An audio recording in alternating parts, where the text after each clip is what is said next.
Good morning everyone, I am Parul and today's our topic is the land degradation and the conservation measure। यानी कि भूमि जो कम उसकी productivity power कम होती जा रही है, हम उसको किस तरीके से सुरक्षित कर सकते हैं। Okay, we have shared our land with the past generation and will have to do so with the future generation too. देखिए, भूमि एक ऐसा रिसोर्सेज है जिसे हमारे पूर्वज यूज करते आए हैं और आगे हमारी न्यू जनरेशन भी यूज करेगी। 95% of our basic need for food, shelter and clothing are obtained from land. हमारे 95% जो बेसिक नीड्स है वो भूमि से ही कंप्लीट होती है। Human activities have not only boat about degradation of land but have also aggravated and the pace of natural forces of cause damage to land।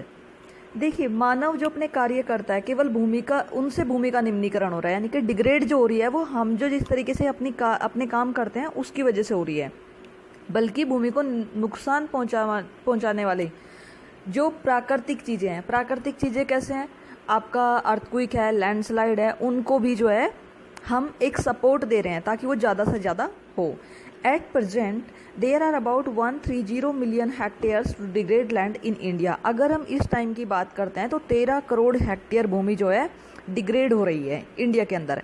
Approximately 28% of it belong to the category of forest degrade area। इसमें से लगभग 28% भूमि वो है जो one के अंतर्गत आती है, यानी कि फॉरेस्ट एरिया में आती है। 50% of its water erode area and the rest of affected by saline and एल्काइन डिपॉजिट। और इसमें से 56% वो है जो जल अपर्दित है, यानी कि जल के द्वारा भूमि का कटाव हुआ है। और शेष क्षेत्र वो है जिसमें नमक की मात्रा बहुत ज़्यादा है, जैसे आपका कच्छ का Rann, right. So some human activities such as deforestation, overgrazing, mining and quarrying to have contributed the significantly in land degradation.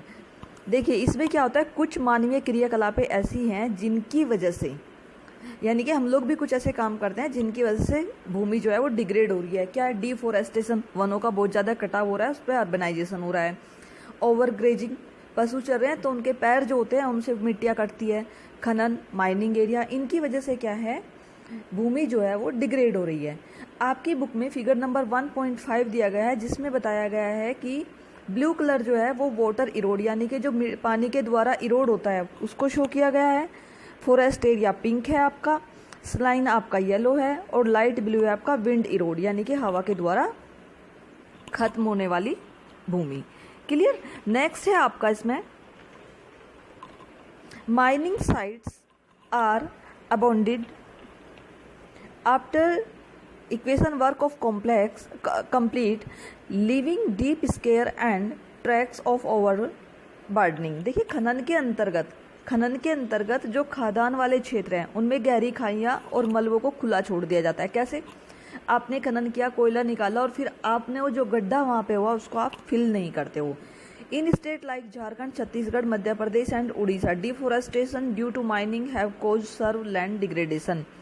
खनन के कारण यानी कि माइनिंग के कारण झारखंड, छत्तीसगढ़, मध्य प्रदेश और उड़ीसा जैसे राज्यों में जो है वन जो है ज़्यादा से ज़्यादा डिग्रेड हो रहे हैं। Clear. In state like Gujarat, Rajasthan, Madhya Pradesh, Maharashtra, overgrazing. Madhya Pradesh, Maharashtra और गुजरात में ओवरग्रेजिंग का भी एक कारण है। One of the main sources of land degradation. The states of Punjab, Haryana, western Uttar Pradesh over irrigation and responsible for land degradation due to water logging, leading, increase the salinity and the alkalinity in the soil. देखिए, अगर हम उत्तर प्रदेश, हरियाणा, पंजाब की बात करते हैं तो वहाँ पर हम लोग इरिगेशन बहुत ज़्यादा करते हैं, जिसकी वजह से सोयल की उसकी नमक की जो मात्रा है उसमें सोयल में जो है साल्ट की जो मात्रा है वो डे बाय डे इंक्रीज हो रही है। ठीक उसी तरीके से मिनरल प्रोसेसिंग दिए गए हैं, यानी कि डे बाय डे इन सब चीज़ों से हमारी जो लैंड है वो डिग्रेड होती जा रही है। तो हमें इन समस्याओं को सुलझाने के लिए नेक्स्ट टॉपिक हम लेंगे सोयल एज ए रिसोर्सेज। इन समस्याओं को सोल्व करना चाहिए।